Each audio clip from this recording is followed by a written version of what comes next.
Right, I've managed to sort out the cockpit problem when I wanted to put a pilot in, because my pilot was too big, 3D printed one. Do some research on Scalemates, the big massive database. I found there's some aftermarket parts for the A4, and I've managed to pick up the fighter pilot with ejection seat set. And I've picked that up for £9 off eBay, so I'll show you what I bought. Right, so putting the tripod back down. I've managed to fix the tripod, by the way. I just put some milliput round the plastic thread and then screwed it into the metal hole thread, and it's dried an absolute treat, and it's rock hard. So I fixed my bloody tripod, so I got to buy a new one. Right, so here's what I bought. It's an Aerobonus aftermarket set, and it is number 480078, 1/48 scale. US Navy fighter pilot with ejection seat for A4, A, B, C, E, F and M Skyhawk. And you get a little picture on the front there. And on the other side of the sheet you get a painting guide.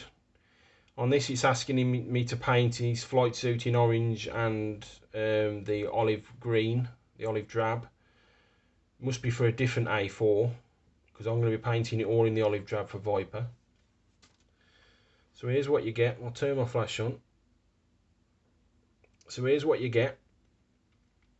So it's all moulded onto, like, I'd say this could be 3D printed, but it's on a plastic block. So you get the seat, the ejection seat.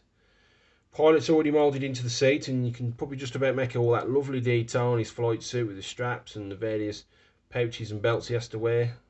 Really nicely detailed indeed. You get the helmet there, and he's open faced, which is even better. And you get one arm there, and then the ejection ring. So obviously I've got to cut all this off the block. Now size wise, compared to the kit seat, the kit ejection seat, it is the same size.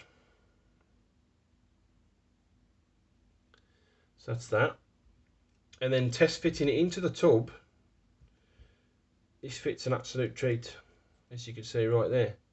So I've just got to cut this off that sprue box basically, and then just do some test fitting, some sanding down, and then I can put some primer on it and get it ready for paint. But for £9 that I paid for that, I'm really well chuffed with the detail, not bad at all.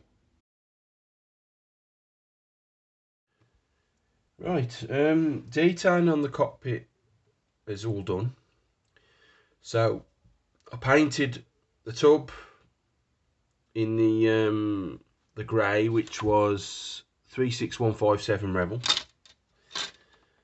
I then painted the pilot, and I've done the decaling. So on the tub you've got the two decals there for all the dials and switches and the consoles.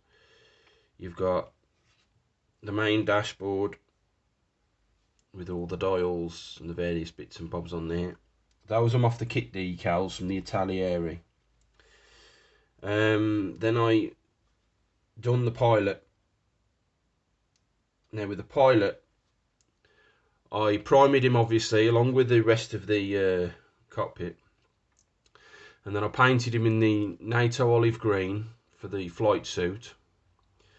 Then I got the light olive for the rest of it, like the seat belts and the pouches and the gloves. Done all those in light olive. Black for his boots, and then just get it a black wash just to bring out some of that detailing. His helmet, I got a picture of Viper's helmet off the internet and then copied that the best I can with my fine detailing brush. It ain't perfect, but to be honest, it's better than nothing.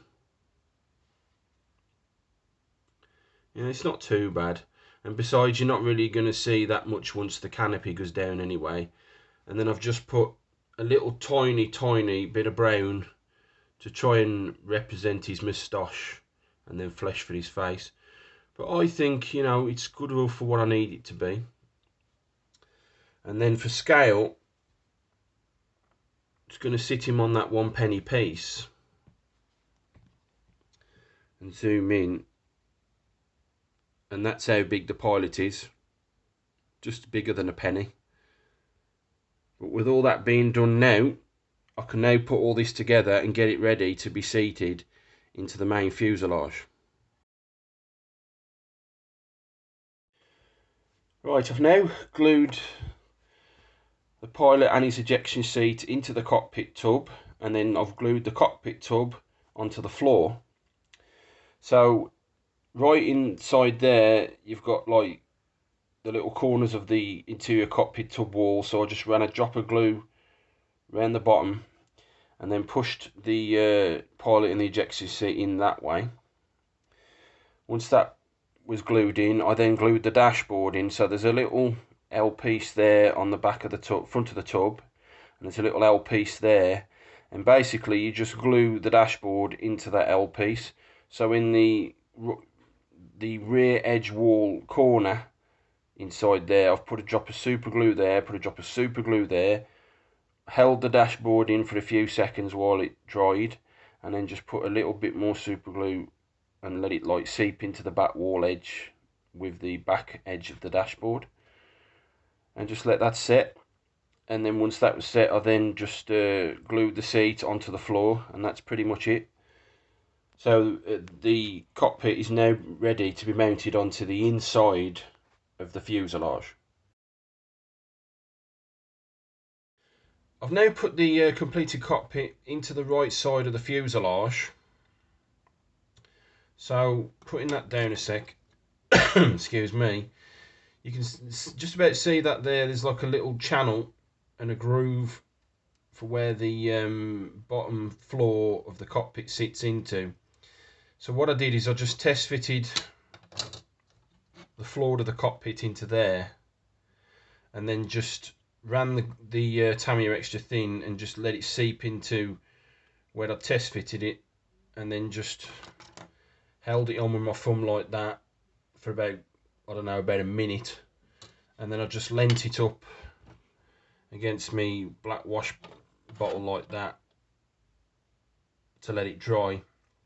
And about an hour and a half later, because I've just finished watching the Formula 1 qualifying for Hungary, so while I was watching the Formula 1 I just left that to dry.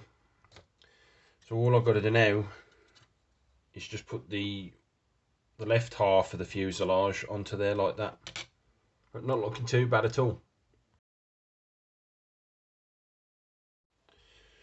Gluing the two halves of the fuselage together. So the first thing I did was, you remember the little channel stroke groove on the insides where you glue the floor of the cockpit in? So I just ran a tiny bit of glue on the left side part of it, and then I started putting it together with my tape, lining all the pins up, because there's a few pinholes and pins that you've got to line up.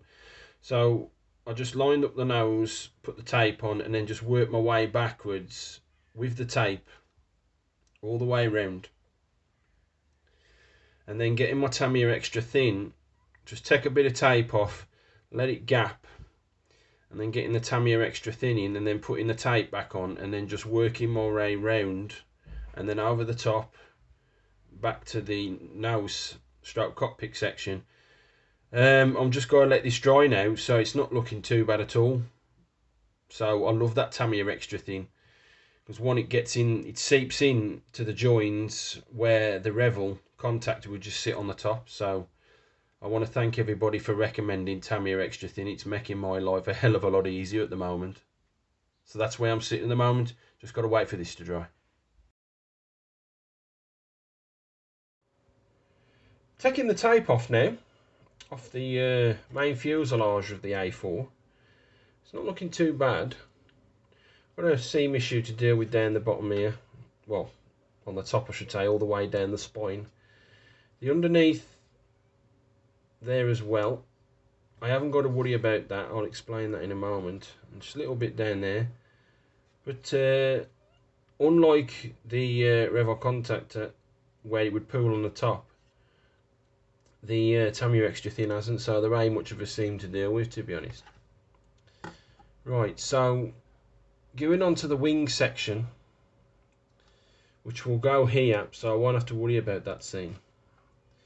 The wing section is on step 4, and you got the bottom wing and the two main top wings. So I've just done that after I take the tape off of the main fuselage, and then this gap here will actually serve the underneath of that there.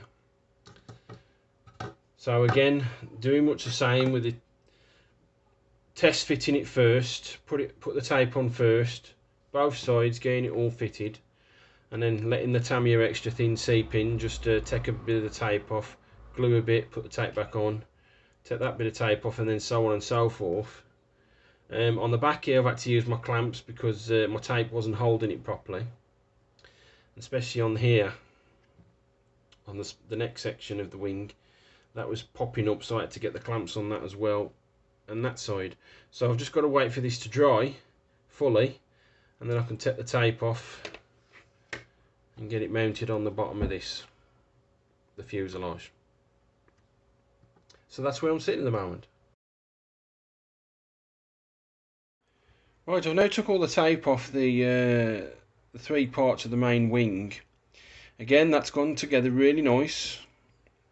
So I've mounted the centre into that groove, that channel. I had to bend it out slightly because it didn't want to go in.